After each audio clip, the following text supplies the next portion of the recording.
Hello, welcome, welcome. I was brushing my teeth this morning, and I don't know where you get your ideas, but brushing my teeth and being in the shower and peeing, those are places where I often, and I think it has to do with flow. So I had these three words arise, and that was flow, focus, and impact. And it occurred to me that all of those elements are part of why we practice this loop of awareness and love scoops. So the one is to unkink the hose to let the flow of attention move through you and between you and others. And then your focus. One of the benefits of practicing loop of awareness is that you get to choose how and when and how much you use your attention. So being able to choose where you put your attention, I think, is just incredibly important right now. That because our attention is being captured all the time, and there are millions of dollars of research that are going into how to capture our attention even more effectively. So the more that I can be at choice from what's really going on in me rather than in reaction to what's going on outside of me, that's really, really important and an aspect of what we're up to. And then impact. So we don't realize how much impact our attention has. That it's a nutrient, as I've often said, it's as important as food and water, but the impact of your attention, both on you, your inner state, but also on your connections with others, is what I want to focus on today, because impact has so much to do with your presence in yourself. So I'd like you to first try on just going limp. It's like, it's sort of in a give up state or in kind of a faint. And then notice when you try and move your attention, it kind of flops. It's like a wet noodle kind of attention. So when I get limp, my attention tends to kind of go blunk, and it doesn't actually move with any kind of resiliency or any kind of impact. So just notice what that's like. And when you're feeling limp, your attention isn't as available to you. Now, I'd like you to get real fighty, get, fierce and kind of more, and then notice what happens to your attention then. So if you send your attention out, when I do that, it's kind of, it gets kind of all jaggedy and I can't really direct it. It's really like so your impact has so much to do with your presence in yourself. And it has to do with a movement element that we call weight. And it's not how much you weigh, which used to be very important to me. Like, how, if I was 1 pound over or under, it was a cause for, great grief or celebration. But it has more to do with how present you are in the fullness of yourself. So I'd like to experiment with a couple of different ways for you to shift your impact with your attention. So I'd first like you to imagine that you're playing with a balloon, that you're just tossing a balloon up, and then you're following it, and then whoops, and it went over there. But I would like you to just do that for a minute or so and notice the quality of your presence in your body when you're playing with the balloon. I was doing this in a group yesterday, and before we played with the balloons, we actually had balloons. People were all jostling and and after we played with the balloon, everybody, when they looked around, they could see that everyone had this kind of buoyancy. And that kind of attention can be given when you want to be more delicate with someone. You may be dealing with someone who's had a recent loss or is feeling very overwhelmed. And you want to give the kind of attention that lands easily, is nourishing, but it doesn't push on the other person. And for us, when you're feeling which happens so often right now, where you could be feeling just like a puddle, or, thick or flattened. Notice how giving this kind of attention, like letting your balloon go out and then just notice where it lands out there, and then letting your balloon come back and land on you. And so even when it kind of bonks you, it has a kind of pleasant, like bonk, that feels good. And it's like, oh, I'm getting some attention, and it's having a little bit of I'm being touched, but it's not knocking me over. And let yourself play with that a few times, of letting the balloon go out and notice where it lands, and letting it come back and letting it land somewhere, a different place in you. Like I'm letting it land in the middle of my back. And then let that buoyancy, that kind of boing, boing, boing, just move through the rest of you. So that boing, creating a kind of lightness and ease. And when you let it go out, notice that, like I have a kitty that I had to give flea medicine to yesterday because our indoor cats somehow got fleas.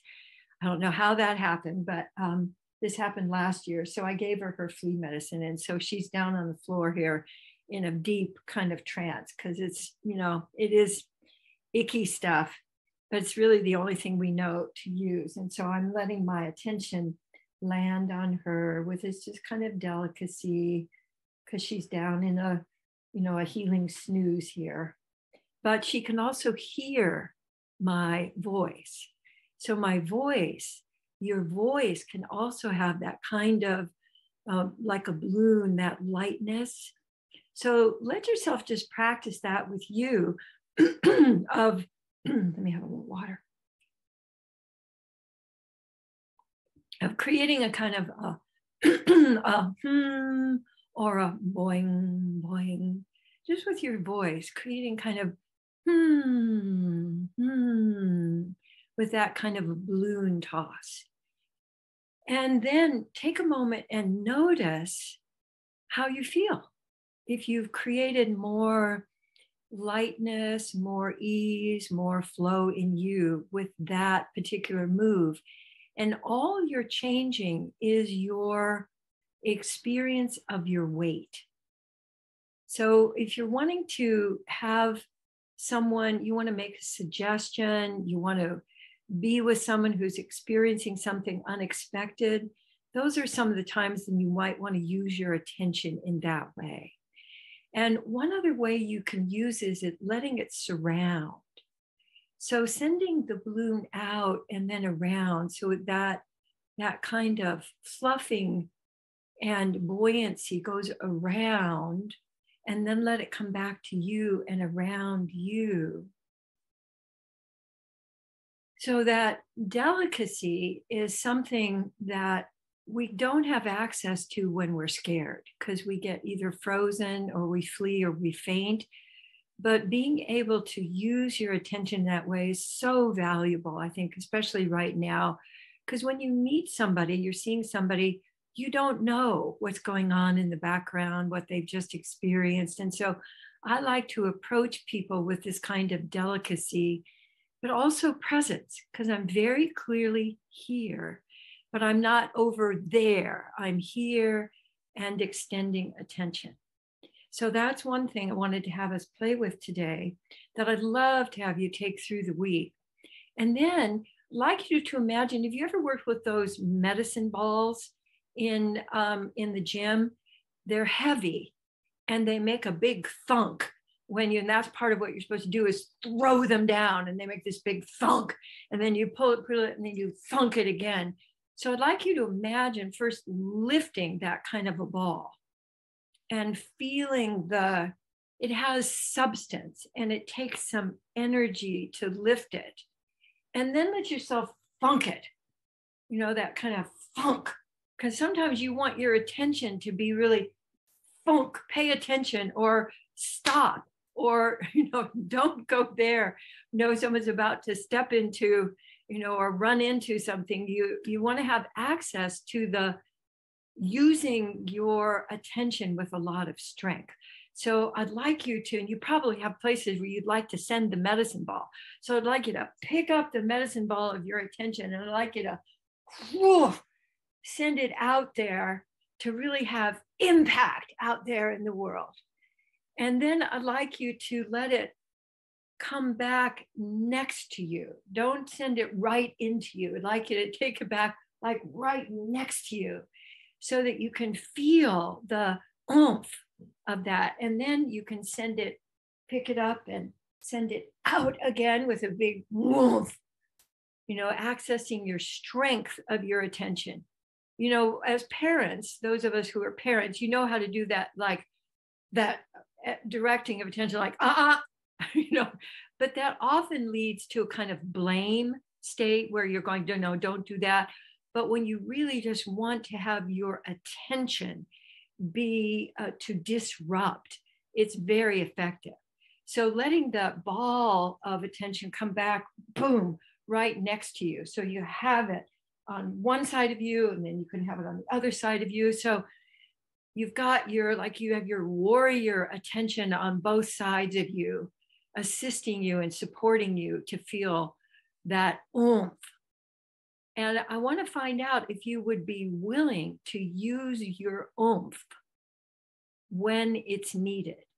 And when you have the impulse to, like, wait a minute, something that is going on that you want to disrupt, actually just using your attention in that way is really powerful. Have you ever been, I'm sure you have, in traffic where somebody's about to make a move next to you? And I've actually gone boom and, directed that medicine ball attention. And I've actually seen them kind of wake up. So your attention has incredible power. And it doesn't have to be just visual. So the other thing I wanted you to experiment with is letting your balloon first of all, your balloon come from your heart. So rather more from your eyes, because that's usually where we direct our attention. Give yourself a couple of love scoops into your heart so that you're bringing more love into you, because we can always use more. I know you're all very big-hearted and you're very giving, so let's replenish. Very important to replenish your own reservoir. And then imagine the balloon is moving from your heart. You know how we can toss with our heads? Toss with your heart. Boing, boing, and let it bounce out there and go wherever it's needed.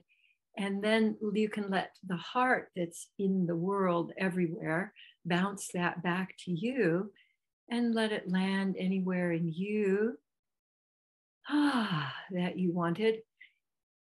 And let your heart do that once more, letting it boing out and boing back. And I want to invite you to let the medicine ball, like you're bouncing it from your feet, and you're going to let it bounce from your belly and your hips. You're going to do like a belly bounce, a boing out there, like you've sometimes seen the athletes. They used to do that. I don't see them do that as much anymore, where they would do, they jump into a belly bounce.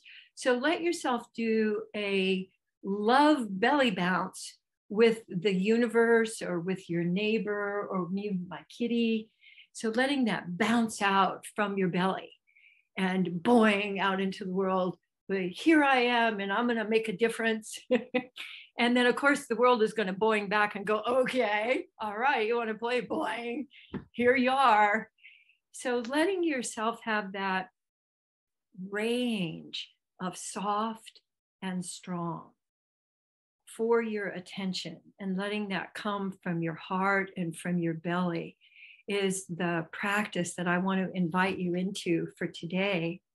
And I want to bring up the Presence Connect play that came up today, which I felt so excited about. One of the things I love about the app Presence Connect play is that it generates discovery and curiosity, because I don't know what's going to come up, and I don't know what combination is going to come up. And the different combinations have a different impact when you use them together. So the one for presence is notice and follow what your body most wants to do. And that's a great thing for us right now at the end of our practice. So give your curious attention to your body and just wonder about, what does my body want to do right now? And go ahead and follow that. It could be tiny or really big or somewhere in between. Yeah, beautiful. And notice what it's like to follow what your body wants to do rather than leading. We're almost always telling our bodies what to do and what not to do and what they're not doing right and what they could do better. And so if you just gave that loving attention and asked your body, what do you most want to do right now? I can feel this kind of lightness and delight in me right now. Like, oh, really? Really? You want to know what I want to do? Well. And then all of these new kinds of impulses can arise. So connect, which is the connect prompt is my very favorite. And it's the one that changed my relationship with Gay. So this one says, choose to see others as allies on your team. I think this is really important right now, especially right now and for the next few weeks here in the States, of choosing to see others as your allies. That's something you can choose. And when I chose that with Gay, and I had to choose it and re-choose it many, many times, it wasn't instant. But when I chose it, it literally shifted me seeing Gay as my criticizer, because I would always be be sort of in a cringe and waiting for him to say what was wrong. But when I chose to see him as my ally, I started to get really curious. Oh, what is he noticing? What's going on? Instead of it actually erased the fear of criticism, which was extraordinary. It's what I grew up with. It's what I was pickled in.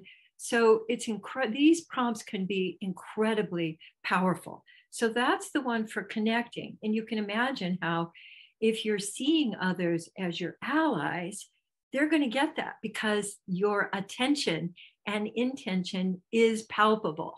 And you'll find other people being more available for, what can we do here? What kind of solution? How can we open up to something new? So, and then play, which is great, is fear melters. So this will be a great way for us to end doing some oozing. Just feel where in you is there maybe a little stiffness or a little tightness because that's fighty energy. When you get kind of rigid, that's fighty. And letting yourself ooze through any of those places. And rooting can be delicate or really strong.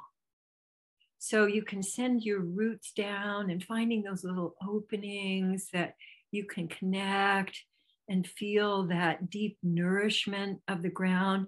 And you can also feel all of that energy that is circulating in the earth and let it up through you. You can wiggle any frozenness. I was out swimming the other day and I looked over at the fence and I saw this little shape on the fence and I realized there was a gecko who was on the fence and he was making himself invisible by freezing. And I was thinking, that's the benefit of freezing, is that it makes you invisible. So notice any invisible parts of you right now and send a little wiggle through them. And then, of course, we've already done some love scoops. So when in doubt, love scoops, loop of awareness, they'll unkink the hose and get the flow going again through you. I love to use my hands. The research is really clear now that when you use your hands, you get more effective, like up to 20% more effective. So thinking with your hands, considering doing loop of awareness, reminding yourself with your hands, imagining your hands, giving you love scoops. Like if you're in a place where you really don't feel comfortable doing love scoops, imagine them. That's also really, really powerful. So thank you so much for playing today. And for renewing, we've got fall energy here in Southern California. I turned the heat on for the first time. It's a real celebration when it's too cold in the morning. So I appreciate you being here today, and I'm going to take my leave now, and you're totally welcome to stay and continue looping with each other. Mwah. Much love to you all. Until next time. Thank you. Thank you. Thank you.